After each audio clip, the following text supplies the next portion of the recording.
Good morning. My name is Nate Boudreau, and for the last 60 days, I have had the pleasure of being the town administrator here in beautiful, cold, today, Hubbardston, Massachusetts. This is a program we're going to be calling Hubbardston Headlines. I picked that name simply because of the alliteration. So, Hubbardston Headlines has a goal of keeping you, the residents, the taxpayers, updated on some of the things going on in town without making you watch a 3-hour meeting or watch several meetings and putting the pieces together on your own. So I felt like it was important to take this opportunity to use the different programming options we have to get more information out to you. If there is something you think would be pertinent to be discussed on a future edition of this short program, please feel free to reach out to me at any time. My phone number and email are on the town website.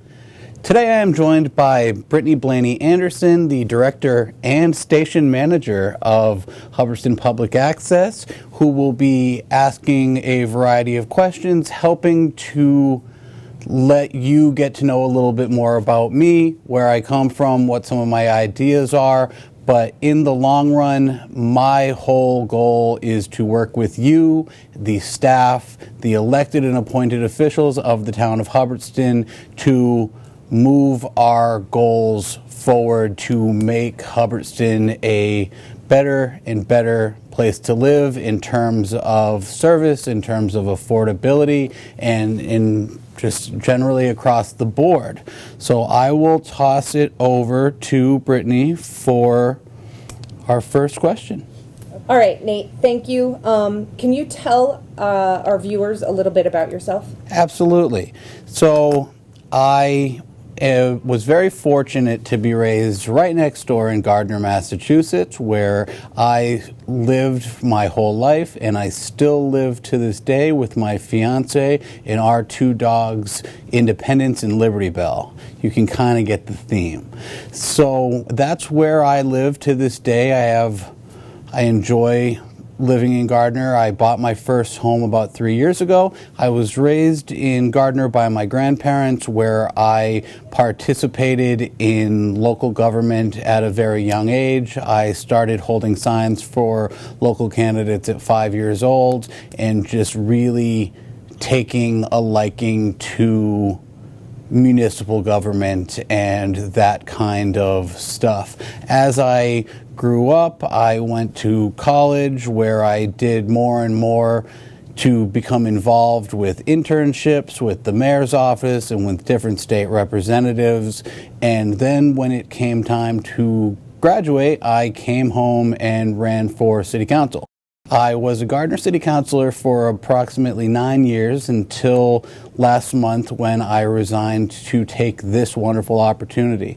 Prior to here, I worked in the towns of Princeton as town clerk, Shirley as executive assistant and HR manager, and Marlborough as the chief of staff to the mayor, as well as a few stints as a legislative aide in the House and a chief of staff in the Senate. I feel all of that experience put together brought me to where I am today.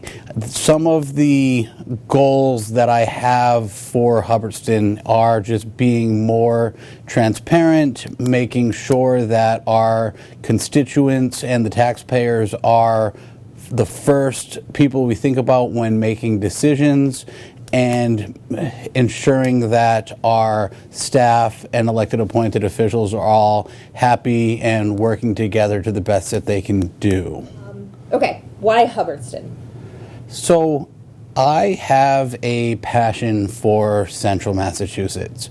If you go and do some research on me, my thesis for my master's degree from last year was me writing about how central Massachusetts was getting the short end of the stick in comparison to larger communities closer to Boston.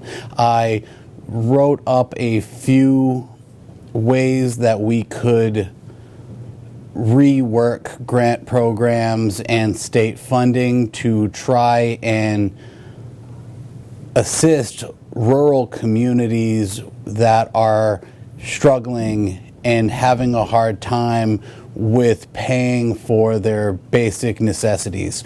I completely understand why people choose to live in places like Princeton, Hubbardston, Gardner, and that's what I am as a human and professional passionate about. So when the opportunity came to apply to be the town administrator, which was a goal of mine, I took the opportunity, I interviewed, and fortunately I received the position. So I've been here about 60 days now, and I know that's another question, so I'll hold off on that.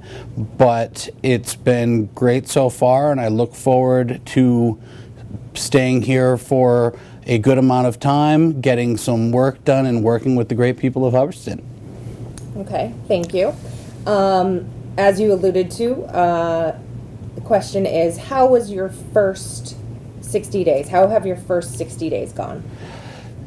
So when I got here, I spoke a lot to my first 100-day plan, in which I would eventually do a presentation on some entry data and analytics that I've learned working with the town for my first 100 days. I am now at the 60% mark of that. So I look forward to entering a new phase of my plan and talking to businesses and looking at different parts of the town as we enter spring. For my first 60 days, I took a lot of time to go over the documents that I would be working with, meet all of the stakeholders, the department heads, the elected and appointed officials, the boards. It's been a lot of night meetings, and I'm sure that's not going to stop anytime soon. But so far, everyone in Hubbardston has been wonderful. The meetings that I've attended have been educational, informative, and open. Most of them are placed on our YouTube channel, so you can check those out. There's a lot going on here in Hubbardston.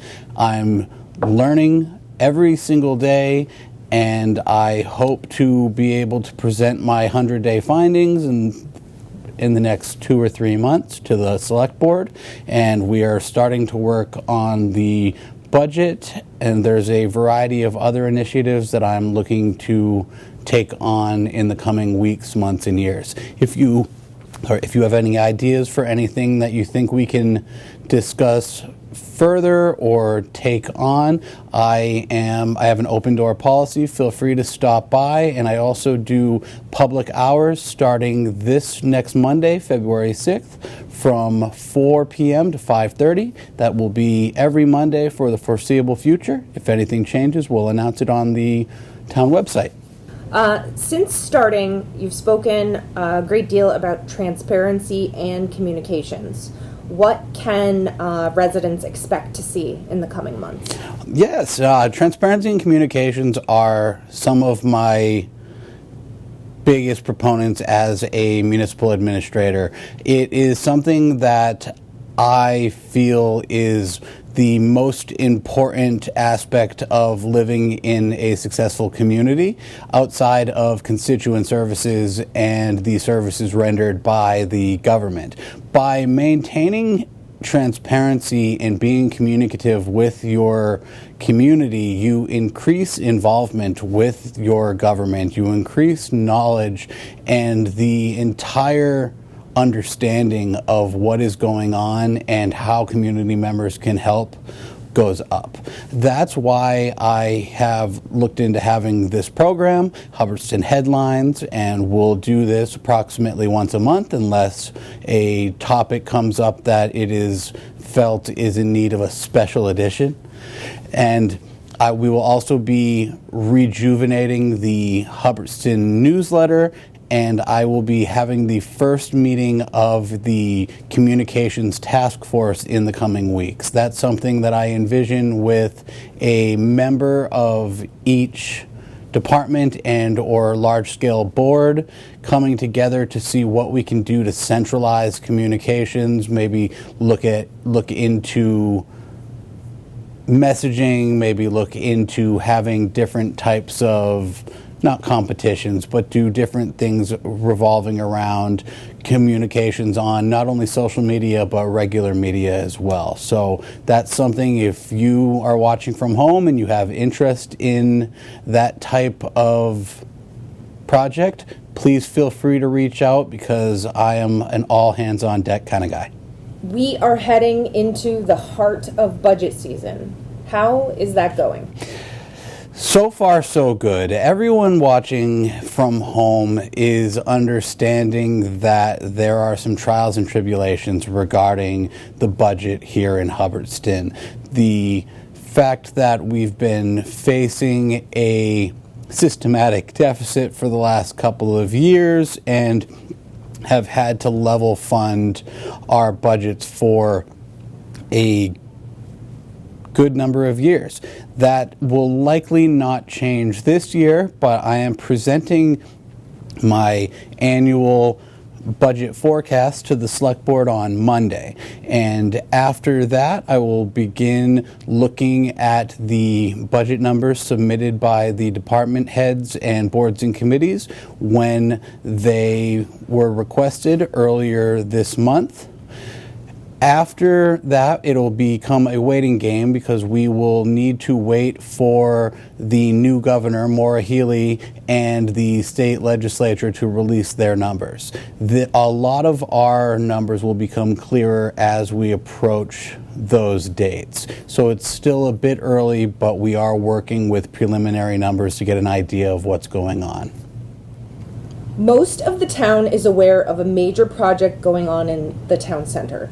Can you provide residents with a brief update? Absolutely.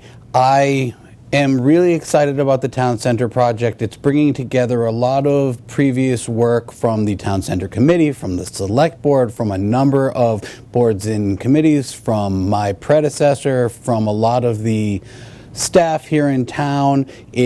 They're cutting down a number of trees right now to make room for the project. The actual nitty-gritty portions of the project should be starting in April, May. I have the construction schedule and will be releasing a schedule of sorts in the coming week or two, which obviously isn't written in stone, but I would like to give the people at home an understanding of what to expect in terms of timeline. I'm looking forward to that, and there will be a number of announcements, including a possible groundbreaking for the project, to thank our contributors in the early spring. What can we expect next on Hubbardston Headlines? So the next few editions of this program I'm hoping to have be with the new town clerk, Kristen Foster, who has been with us since October, and I'm hoping to discuss with her what is coming up in the spring regarding town meeting and the spring election cycle. Once we're done with his contract, I will likely ask soon-to-be Chief Ryan Kuchar to come on and talk about what some of his ideas are now that he's switching from sergeant to interim chief to chief. And I will obviously have a session with finance members talking about the budget and town meeting cycle ahead of town meeting once we have more of an idea what things are going to look like. If you at home have any ideas about someone that I should talk to, please feel free to reach out at any time. And with that, I'm assuming that this is the end of today's short program, so I would like to thank you for taking the time to watch this. I'd like to thank Brittany for coming out on such a cold day to do this with me. And like I said, feel free to reach out to myself or any members of the staff at any time. Thank you and have a great day.